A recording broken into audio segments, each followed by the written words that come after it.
माँ, इतनी तेज धूप में यहाँ छत पर क्या कर रही हो? कहाँ तेज धूप है बेटा। अरे माँ, 2 मिनट में ही मेरे खड़े खड़े पैर जलने लग गए और आप कह रही है कहाँ धूप है। अरे अगर इतनी कोमल बनूंगी तो तेरे लिए बढ़िया सा समोसा कैसे बनाऊंगी। पर आपको जरूरत क्या है इतनी मेहनत करने की? अब तो मैं कमाने लगा हूँ, घर का खर्च आराम से चला सकता हूँ, इसलिए अब आपको इस कड़कती धूप में समोसे बनाने और बेचने की कोई आवश्यकता नहीं है। अच्छी बात है बेटा, पर मैं यह काम इतनी आसानी से नहीं छोड़ पाऊंगी। तुझे याद नहीं है, तेरे पिताजी के गुजर जाने के बाद यह समोसे बनाकर ही तो अपना और तेरा पेट पाला था बेटा। हाँ, तब बात कुछ और थी। चलो, अब इसकी कोई जरूरत नहीं है। चलो आओ और नीचे फौरन मेरे साथ चलो। अच्छा बाबा, तू नीचे चल, मैं अभी आई। अपनी माँ सुनीता की बात सुनकर मुस्कुराता हुआ नीचे उतरने लगा। थोड़ी देर बाद उसकी माँ सुनीता भी नीचे आ गई। माँ, आपने बहुत कष्ट उठाए ना मेरे लिए, लेकिन अब मैं काबिल हो गया हूँ। थोड़ा सा भरोसा रखिए मुझ पर। तुझ पर भरोसा नहीं करूंगी तो किस पर करूंगी मेरे बच्चे।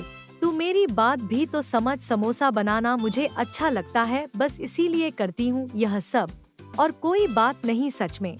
अच्छा, तो आप समोसे बनाना कभी नहीं छोड़ोगी? छोड़ दूंगी जब तू सुंदर सी एक बहू ले आएगा ना मेरे लिए, तब जैसा तू कहेगा वैसा ही करूंगी मैं। पक्का? हाँ हाँ बाबा। तब तो ऐसा है तो बहू लानी पड़ेगी आपके लिए। दरअसल अर्जुन के पिता की मौत के बाद सुनीता ने उसे पालने के लिए बहुत मुसीबत उठाई थी। दिन रात समोसे बनाकर बेचे और इस तरह पैसे कमाकर उसने अपने इकलौती बेटे अर्जुन को पढ़ा लिखा कर काबिल बनाया। उनकी मेहनत रंग लाई और अर्जुन को एक कंपनी में अच्छी नौकरी मिल गई। और फिर कुछ दिनों बाद। अरे पगले, तूने इतना वक्त क्यों लगा दिया मुझे बताने में? वैसे नाम क्या है उसका? चित्रा नाम है माँ, मेरे साथ कॉलेज में पढ़ती थी, बस तभी से। ले, यह बात तू मुझे अब बता रहा है। चल, मुझे कल ही उसके घर चल, पिता से मिला, शादी की बात करूंगी। चित्रा के माता पिता को भी अर्जुन बहुत पसंद आया और फिर कुछ दिन बाद ही चित्रा और अर्जुन की धूमधाम से शादी हो गई। अर्जुन की शादी सुनीता के जीवन में भी खुशियां ले आई, क्योंकि अब उसका परिवार पूरा जो हो गया था। फिर शादी के ठीक 2 दिन बाद। क्या कर रही हो चित्रा? समोसे बना रही हूँ माजी। लेकिन लगता है तुम्हें बड़े ही लाड प्यार से पाला है तुम्हारी माता पिता ने। सच बताओ, रसोई में तुम्हें ज्यादा काम नहीं करने दिया ना उन्होंने? आपको कैसे पता माँ? ऐसे कि समोसे बनाने बैठी हो पर मसाला कहाँ है? ओह चिट, वह तो मैं भूल ही गई। अब माजी बस लाती हूँ। हाँ, वैसे मुझे पक्का यकीन है कि तुम बिना मसाले के भी अच्छे समोसे बना लोगी। रसोई में तुम्हारे हाथ बहुत मजबूत दिखाई देते हैं। है ना, अर्जुन भी कहते हैं। वह समझ गई कि अर्जुन जिस बहू के दम पर उसे आराम करने को कह रहा था, असल में उसे बहुत कुछ सीखना बाकी है। पहले ही दिन से चित्रा एक अच्छी बहू की तरह अपनी सास से खाना बनाना सीखने लगी और कुछ दिनों के बाद। सुनिए, समोसा सखिए ना। हाँ हाँ, दिखाओ। माँ के हाथों का जवाब ही नहीं। माँ ने नहीं, मैंने बनाए इस बार। क्या तुम सच कह रही हो? अर्जुन, मैंने तेरी पत्नी को भी समोसे बनाना सिखा दिया है ना। स्वाद बढ़िया।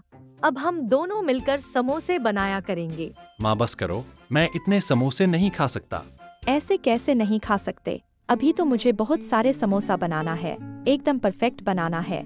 हाँ, यह परफेक्ट ही बनाया है तुमने। नहीं नहीं, मुझे लगता है इसमें कुछ कसर बाकी है। मैं कल फिर से बनाऊंगी समोसे। अगर कल भी ठीक नहीं बने तो परसों फिर से बनाऊंगी। चित्रा का यह प्रण सुनकर अर्जुन ने अपना माथा पीट लिया। ऐसे ही वक्त बीतता गया, पर वक्त बीतने के साथ चित्रा की समोसे बनाने की इच्छा और मजबूत होती गई। वह रोज अच्छे समोसे बनाने की कोशिश करती। फिर एक दिन उसने समोसे बनाने में महारत हासिल कर ली थी। फिर एक दिन। माँ, मुझे राई कुटनी है और देखो ना, यह अभी तक नहीं आए। काफी देर हो चुकी है, अब तक तो आ जाना चाहिए। चिंता की बात है। सुनीता का इतना कहना था, तभी उसका पड़ोसी और अर्जुन का दोस्त राहुल भागा भागा आया। चाची जल्दी चलो, अर्जुन का एक्सीडेंट हो गया है, पुलिस उसे अस्पताल लेकर गई है। राहुल की बात सुनकर सुनीता और चित्रा के पसीने छूट गए। दोनों फौरन अस्पताल पहुंची और डॉक्टर, मैं अर्जुन की मां हूं, कैसा है अर्जुन अभी? मुझे लगता है शायद किसी बड़ी गाड़ी ने हिट किया है। वह तो शुक्र है पुलिस का जो यहाँ जल्दी उनको यहाँ ले आई। उनके सर में गहरी चोटें हैं, हमें सर्जरी करनी होगी। आप जितना जल्दी हो 5 लाख का इंतजाम कर दीजिए। हम करेंगे डॉक्टर साहब, आप पैसों की चिंता मत कीजिए, बस मेरे बेटे को कुछ नहीं होना चाहिए। दोनों सास बहू को समझ नहीं आ रहा था कि एक साथ इतने पैसे वह कहां से लाएगी। उन दोनों ने अपने सारे गहने गिरवी रख दिए। इस तरह अर्जुन की जान तो बच गई, पर अभी तक उसे होश नहीं आया।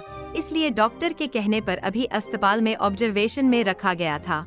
फिर उसी शाम, माजी आपने सुबह से कुछ नहीं खाया है, यह लीजिए खाना खा लीजिए।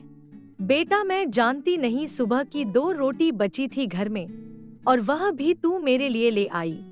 आओ इधर आओ, एक रोटी तुम खाओ और एक मैं खाऊंगी। अब तो ऐसे ही जिंदगी काटनी होगी मेरी बच्ची। सुनीता की बात सुनकर चित्रा बहुत ही दुखी हुई और यह हालत बीतते वक्त के साथ और भी बदतर हो गए, क्योंकि अस्पताल में भर्ती अर्जुन के इलाज के लिए हर रोज पैसों की जरूरत पड़ रही थी। फिर एक दिन सुनीता के घर उनके रिश्तेदार आए। रिश्तेदार को चित्रा ने अपने हाथों से बनाए समोसे खिलाए। वाह, क्या समोसे है! वैसे यह कहाँ से मंगवाए हैं समोसे? यह तो मेरी बहू ने अपने हाथों से बनाए हैं। अपने हाथों से? वाह, आपकी बहू के हाथों में जादू है। यह तो कोई रेस्टोरेंट खोल दे तो कोई और से समोसा खाएगा ही नहीं। उन लोगों के बाहर जाने के बाद दोनों को सुझाव आया, क्यों ना समोसे की दुकान खोली जाए।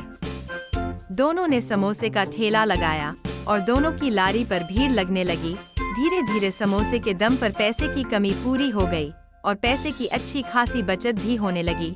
कुछ दिनों बाद अर्जुन ठीक हो गया। माँ, मुझे लगता था संसार की सबसे मजबूत महिला आप हो और आपने तो चित्रा को भी अपने जैसा बना दिया। मुझे तुम पर गर्व है।